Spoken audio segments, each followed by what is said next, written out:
Find a scapegoat? Julius was momentarily stunned and didn't quite follow. Mother, could you please explain in more detail? It's very simple, Consort Spanner said with a faint smile. Any powerful enemy that you can handle, just hand them over to the Pantheon and let the Divine Kings take care of them. For example, your two royal brothers, or any other major threat, she added with a meaningful look. Hearing this, Julius's eyes lit up as inspiration struck. That's truly brilliant! Your words are like enlightenment, Mother. He had been burning with anxiety just moments ago, and hadn't even considered this angle. The Divine Kings of the Pantheon arriving to stir up trouble was indeed dangerous, but it could also be an opportunity.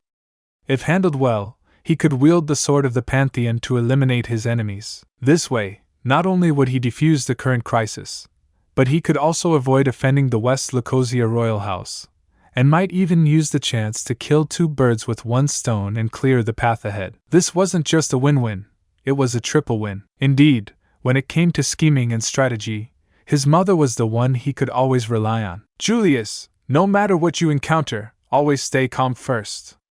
Then, look for a breakthrough, Consort Spanner advised earnestly. I've said all I need to. You can handle the rest from here, can't you? Rest assured, Mother, I know what to do. Julius nodded confidently. Now that he had a solution, it was time to act. His intelligence network, his connections, all of it could now be brought into play. Oh, and one more thing, Consort Spanner added as if recalling something. You should carefully manage your relationship with Dustin. He holds the key to your future rise. If you can pull him into our camp, he'll be a powerful ally. Dustin may have the backing of the West Lucosia royal house, and he is indeed valuable, Julius said with a shake of his head. But from the looks of it, he has no interest in court politics. Spending too much effort on him is probably a waste. To be honest, Julius didn't have a great impression of Dustin. He had tried to win him over several times and received nothing but coldness in return. Dustin hadn't even offered basic courtesy. What's worse, Dustin had used the Dragon Source energy to scheme against him.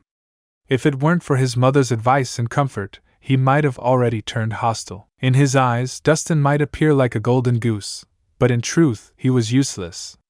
Julius didn't want to waste more time or energy on him. Even if Dustin shows no interest in power, you can approach him from another angle, Consort Spanner insisted. He's a stock with immense potential. Don't ignore him. And at the very least, don't make an enemy of him. Understood? Your words are etched in my heart, Mother. Julius replied with a nod, though he didn't argue further. As for how he would act, he made no promises. In his opinion, Dustin might be valuable, but he was unusable. Pouring resources into him would just be a waste of time. Even legendary talents like Zhuge Liang came out after only 3 visits. He had tried more than 3 times to win Dustin over. He had tolerated Dustin's schemes, endured the trouble Dustin brought.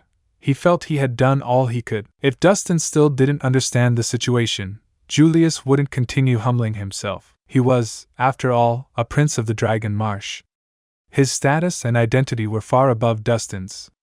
Why should he continue circling around him? Of course, even if he couldn't win Dustin over, he didn't plan on making an enemy of him, as long as Dustin didn't provoke him first. It's getting late. You should head back, Consort Spanner said with one final reminder. Remember, to achieve great things, you must proceed step by step. Don't be too impatient. I will remember.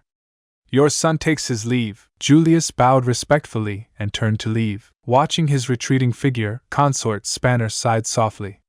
This child still lacks a bit of polish. With her intelligence and insight, how could she not see what was going on in her son's mind? He had only taken in about 70% of what she said.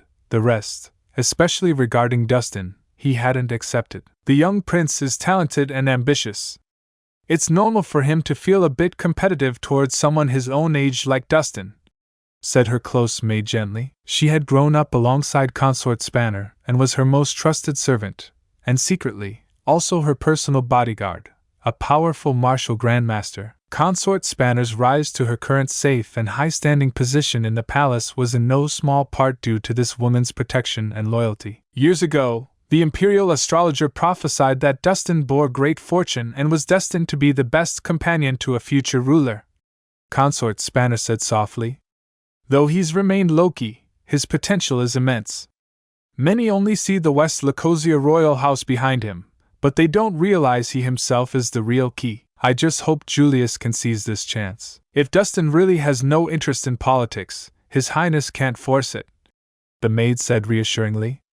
As long as they don't become enemies, that's enough. Consort Spanner nodded and dropped the topic. Then she instructed.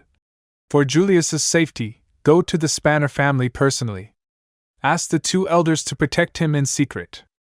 We can't afford any surprises. Yes, ma'am, the maid answered and vanished instantly from where she stood.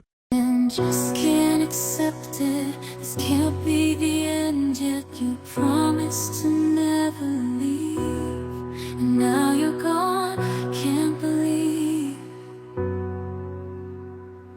I can feel the world slipping away as you slowly fade from my everyday.